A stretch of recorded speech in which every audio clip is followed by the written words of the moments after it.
Minha sogra destruiu meu casamento. E eu só percebi quando já era tarde demais. Naquele dia, meu marido não gritou comigo. Ele não discutiu. Ele não quis ouvir minha versão. Ele apenas colocou os papéis do divórcio na mesa e disse que já sabia de tudo. Que eu tinha traído, que eu tinha mentido, que eu tinha acabado com tudo. E o pior não foi isso. O pior foi que ele acreditava nisso de verdade. Ao lado dele, sentada em silêncio, estava a mãe dele, observando, calma, fria, como alguém que não estava surpresa, mas apenas confirmando que tudo saiu exatamente como planejado. Meu nome é Sandra. Tenho 41 anos. E durante 2 anos, eu vivi dentro do meu próprio casamento sendo manipulada, sem saber. Mas o mais assustador não foi o que ela fez. Foi o fato de que eu não percebi. E quando percebi, já era tarde demais. Eu conheci meu marido aos 27 anos. Ele não era intenso, não era impulsivo, mas era seguro. E quando você passa a vida inteira sem estabilidade, segurança não parece pouco, parece tudo. Ele era constante, cumpria o que prometia, não fazia jogos. E isso me conquistou. Nós nos casamos 2 anos depois. Construímos uma vida tranquila, nada perfeita, mas real. Tínhamos problemas, claro, discussões sobre dinheiro, prioridades, planos de futuro e principalmente a presença constante da mãe dele. Ela nunca foi abertamente cruel, nunca me insultou, nunca levantou a voz, mas havia algo no jeito que ela me olhava, como se eu fosse temporária, como se aquele lugar nunca fosse realmente meu. E mesmo assim, eu ignorei, porque não havia nada concreto, nada que justificasse um conflito. Até que pequenas coisas começaram a mudar. E é assim que tudo começa. Não com algo grande, mas com algo tão pequeno que você não leva a sério. Ele parou de segurar minha mão no carro. Simples assim. Sem explicação. Sem motivo. Sem discussão. Ele apenas parou. No começo, eu ignorei. Achei que era distração, cansaço, rotina. Mas depois vieram outras coisas. Ele começou a se afastar. Ficou mais frio, mais distante, mais silencioso. E então vieram as perguntas. Mas não eram perguntas normais. Não eram curiosidade. Eram dúvidas carregadas de julgamento. Ele perguntava onde eu estava, com quem, por quanto tempo. E eu respondia, sem hesitar, porque eu não tinha nada a esconder. Mas havia algo estranho. Ele nunca parecia aliviado, nunca dizia ok, nunca encerrava o assunto. Era como se ele já tivesse uma história na cabeça e só estivesse esperando eu confirmar. Houve uma noite que eu nunca esqueci. Nós estávamos jantando. Nada diferente, nada especial, mas ele não olhava para mim. Nenhuma vez. Eu tentei puxar assunto. Perguntei sobre o trabalho. Ele respondeu com frases curtas, frias, distantes. E em um momento, eu parei de falar. Só observei. E foi ali que eu senti, pela primeira vez, que ele já não estava mais comigo. Ele ainda dormia ao meu lado, ainda dividia a casa comigo, mas emocionalmente, ele já tinha ido embora. E o mais assustador é que eu não sabia o porquê. Eu tentei consertar, sugeri terapia. Ele recusou. Eu tentei me aproximar. Ele se afastou ainda mais. Os meses passaram.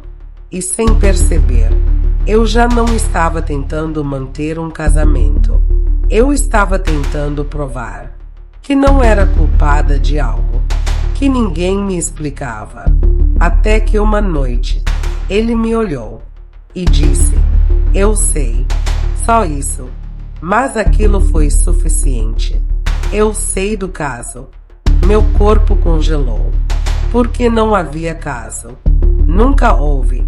Mas ele não queria ouvir isso. Ele disse que tinha provas. Que viu tudo. Que a mãe dele mostrou. Mensagens. Transferências. Detalhes.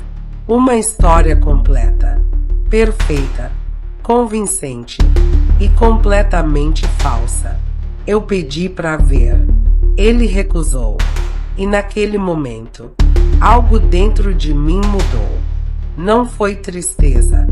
Foi decisão. Porque eu entendi uma coisa. Alguém estava destruindo minha vida de propósito. E teve um momento que ficou marcado na minha cabeça. Eu entrei no quarto e ele rapidamente bloqueou o celular. Foi rápido, quase imperceptível, mas eu vi, e aquilo não combinava com ele. Eu perguntei o que era. Ele disse nada, mas não parecia nada. Parecia segredo. E naquele momento, eu senti algo estranho. Não era ciúmes, não era desconfiança, era desconexão. Como se existisse uma parte da vida dele que já não me incluía mais.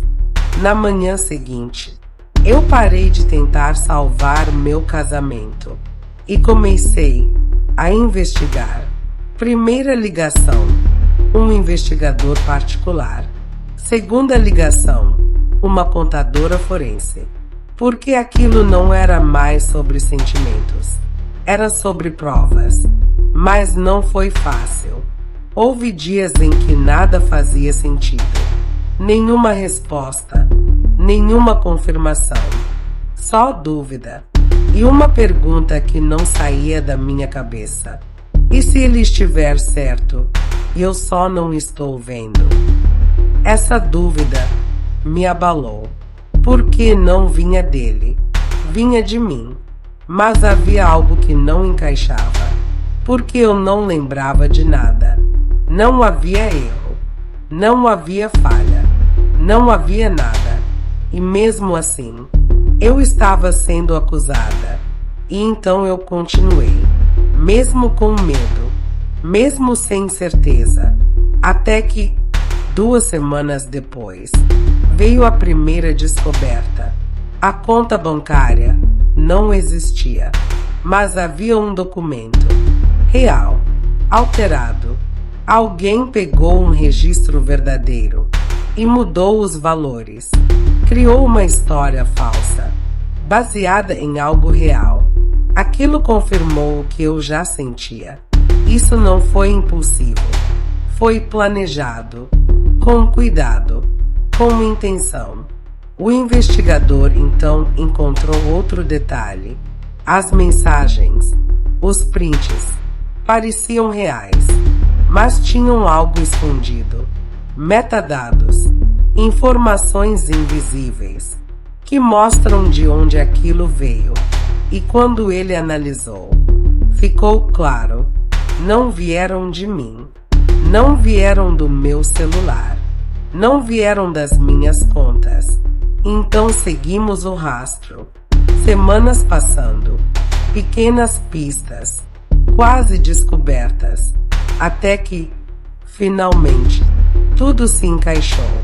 O dispositivo era dela, minha sogra.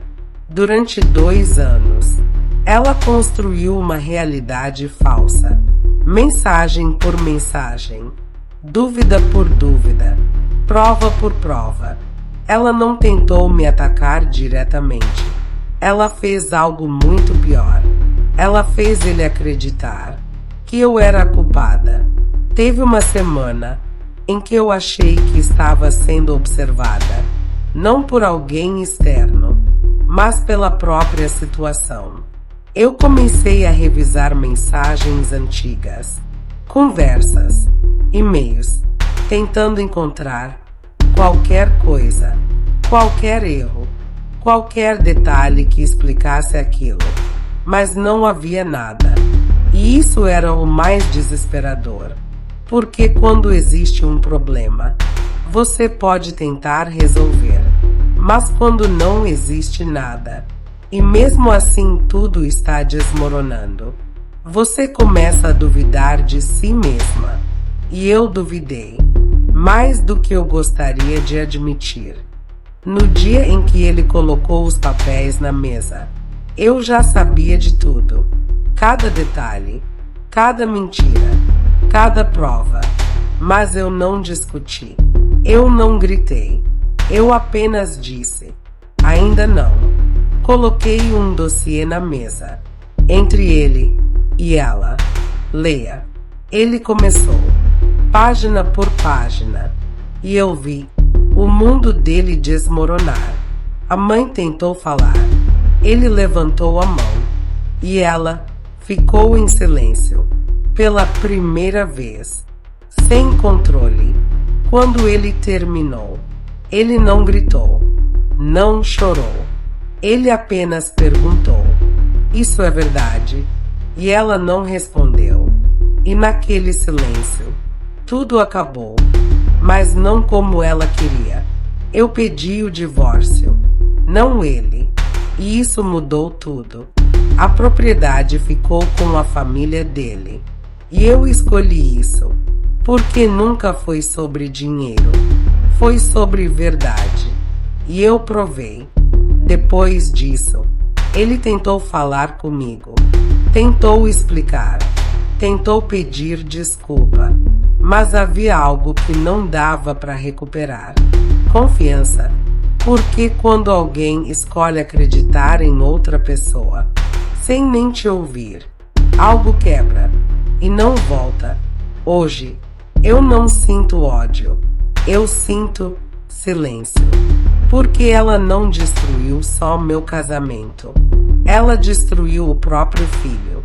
Fez ele viver 2 anos dentro de uma mentira e chamou isso de proteção. Mas se tem uma coisa que eu aprendi, é que a verdade não precisa gritar, ela só precisa de tempo. Porque no final, ela sempre aparece. E quando aparece, destrói tudo que foi construído em cima da mentira. Depois de tudo, teve uma última conversa. Sem gritos, sem drama, só nós dois, sentados. E ele disse algo que eu nunca esqueci. Eu destruí a única pessoa que nunca fez nada contra mim. E pela primeira vez, eu vi ele quebrar, de verdade. Mas mesmo assim, não era suficiente, porque arrependimento não reconstrói confiança. E naquele momento, eu entendi que o fim não aconteceu naquele dia. Ele já tinha acontecido, muito antes.